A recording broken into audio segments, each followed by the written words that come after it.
Welcome to success Netra. और जो आज हमारा है मूल विधि का बीएनएस यानी कि भारतीय न्याय संहिता का लेक्चर नंबर 7 रहने वाला है।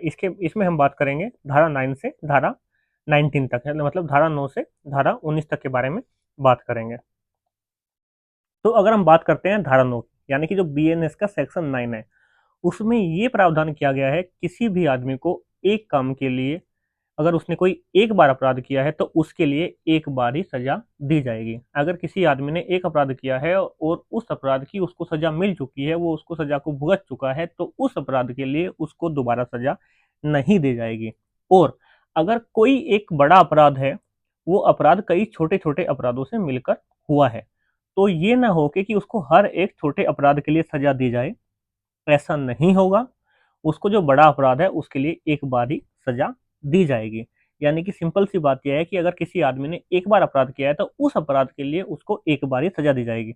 मान के चलिए, उदाहरण के लिए, कि मारपीट करते हुए एक आदमी ए है और उसने बी को एक डंडा मारा और ए ने बी को आपके 20 डंडे मारे, तो जो सजा एक डंडे की होगी वही आपकी 20 डंडों की सजा होगी। ये नहीं है कि उसको ये सजा 20 बार दी जाएगी, क्योंकि उसने जो डंडे मारे थे वो आपके 20 थे। सजा उसको मिलेगी कि उसने राम ने शाम के साथ या फिर ए ने बी के साथ में मारपीट की और उसके अंदर में वो घायल हो गया। लेकिन इसमें दूसरी कंडीशन क्या है कि ए और बी की मारपीट हो रही है, ए ने बी पे हमला किया, लेकिन उसके साथ में जो सी था, सी इसको छुड़ा बचाने के लिए आ गया और ए ने सी पर भी हमला किया। तो इस स्थिति में जो ए है उसको दो अलग अपराध माने जाएंगे और दोनों अपराधों के लिए अलग अलग सजा दी जा सकती है। यानी कि जो पहला अपराध था उसके अंदर में जो घायल होने वाला आदमी एक ही था, लेकिन इसमें घायल होने वाले आदमी आपके दो हो गए, तो इसलिए यहाँ पे आपकी अपराध डबल हो गया, तो यहाँ पे आपकी सजा अलग अलग हो सकती है। तो यहाँ पे ये प्रावधान है, यानी कि बीएनएस की जो धारा 9 है वो बोलती है कि एक अपराध के लिए आपकी एक बारी सजा दी जाएगी। अब हम बात करते हैं बीएनएस की धारा 11। बीएनएस की जो धारा 11 है, सेक्शन 11 है, वो बोलता है आपका एकांत परिरोध, यानी कि आपका सोलिटरी कन्फाइनमेंट के बारे में आपकी बात करता है। जो आपकी एकांत परिरोध होता है उसका अर्थ क्या है? एकांत परिरोध का अर्थ ये है कि कोई भी अपराधी है, उसको कोई सजा दी गई है, लेकिन उस सजा में उसको जेल के अंदर रहने की सजा दी गई है, लेकिन उसके साथ में एक चीज और है कि उसको सामान्य कैदियों से अलग बंदी घर है, यानी कि आपको उसको एकांत में किसी सेल के अंदर में रखा जाएगा, यानी कि उसको अन्य कैदियों से अलग रखा जाएगा, तो उसको बोलते हैं एकांत परिरोध। और यदि अपराध कोई किया गया है और उसके लिए कड़ी सजा का प्रावधान है, तो अदालत इस प्रकार का आदेश दे सकती है कि जो भी दोषी है उसको साधारण कारावास में न रख के उसे कुछ समय के लिए आपका एकांत कारावास में आपका रखा जाए, यानी कि उसको बंदी गृह के अंदर, सेल के अंदर में जो बाकी कैदी है उनसे उसको अलग रखा जाए। लेकिन जो आपकी एकांत परिरोध है, इसकी एक निश्चित सीमा होती है। किसी भी आदमी को बहुत लंबे समय तक इसके अंदर नहीं रखा जा सकता, मतलब सामान्य कैदियों से अलग बहुत लंबे समय तक आप किसी भी कैदी को नहीं रख सकते, क्योंकि ये आपका ह्यूमैनिटी यानी कि जो आपका मानवता है उसके विरुद्ध माना जाता है। और सामान्यतः क्या होता है, किसी भी आदमी को कोई सजा दी जाती है तो उसके अंदर में जो एकांत परिरोध है उसके अंदर में ये सजा आपकी 3 महीने से ज्यादा नहीं हो सकती है। और ऐसा इसलिए बनाया गया है कि जो आपके आपके ह्यूमन राइट्स हैं उनकी बात आ जाती है। अगर ऐसा माना जाता है कि किसी भी आदमी को अगर लंबे समय के लिए आपका अ, अकेले रखा जाएगा तो उसके वो शारीरिक और मानसिक स्वास्थ्य दोनों के लिए वो अच्छा नहीं है। और अगर किसी आदमी को, किसी कैदी को 2 साल की सजा मिलती है तो अदालत कह सकती है कि इसको पहले 1 महीने के अंदर में इसको एकांत में रखा जाए। ऐसा नहीं है, अदालत नहीं, ये नहीं कह सकती कि आपको 2 के 2 साल इसको आप एकांत में रखिए।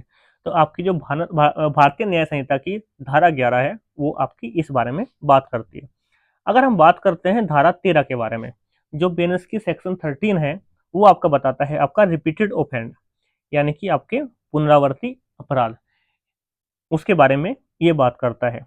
धारा 13 में बताया गया है कि कोई आदमी है, उसने एक अपराध किया, मान के चलिए कि इसने आपकी चोरी की और चोरी की सजा आपकी फॉर एग्जाम्पल 1 साल है, तो ये अपनी 1 साल की सजा पूरी करके आ गया और आते ही इसने दोबारा चोरी कर ली। चोरी की सजा तो आपकी 1 साल ही है, लेकिन दूसरी बार अगर अदालत चाहे तो इसको 1 साल से अधिक की सजा भी दी जा सकती है, क्योंकि ये इसका रिपीटेड ऑफेंड है। इसको इस तरह की आदत पड़ चुकी है। यानी कि इसमें हम सिंपली कह सकते हैं कि किसी भी अपराध के लिए यदि किसी व्यक्ति को दोषी ठहराया जा चुका है और उसकी सजा भुगत चुका है और फिर भी व्यक्ति वो सेम अपराध करता है तो उसको आपको हैबिचुअल ऑफेंडर माना जाएगा और इस स्थिति में उसको पहले से आपका अधिक कठिन दंड दिया जा सकता है। तो ये आपका बीएनएस की धारा 13 बताती है। अगर हम बात करते हैं बीएनएस की धारा 14 के बारे में, इसमें आपको बताया जाता है act done by mistake of fact, यानी कि किसी आदमी के द्वारा अगर कोई भूलवश अपराध हो गया है तो उस स्थिति में उसको अपराधी नहीं माना जाएगा। और इसमें भूलवश, इसमें दो चीज आती है, एक आपका हो गया भूलवश अपराध और एक आपका हो गया आपका अज्ञानता से अपराध। इन दो चीजों में हमको समझने की रिक्वायरमेंट है। अगर कोई आदमी कोई भी अपराध इस कारण से करते हैं कि उसको कानून की जानकारी नहीं है तो इस स्थिति में उसको कोई भी छूट नहीं मिलेगी, क्योंकि कानून की अज्ञानता का बहाना भूलवश अपराध में नहीं आता है। इसको बोलते हैं आपका अज्ञानतावश किया गया अपराध। लेकिन कोई तथ्य है उसमें उससे भूल हो जाए तो उसमें उसको अपराध नहीं माना जाएगा। लेकिन इसके लिए आपके शर्तें हैं कुछ, कि जो भी वो काम कर रहा है वो आपका सद्भावना के साथ में कर रहा हो, उसे विश्वास हो कि जो मैं कार्य कर रहा हूँ ये वैधानिक है और उसकी कोई भी दुर्भावना या आपराधिक मंशा ना हो। अगर हम एग्जाम्पल की बात करें कि कोई भी एक पुलिस आदमी है, पुलिस अधिकारी है, वो किसी आदमी को पकड़ने के लिए आया है, पुलिस है किसी ए आदमी को पकड़ने के लिए आई है और कोई बी आदमी है, उसने पुलिस की मदद करने के लिए इस ए आदमी को पकड़वा दिया।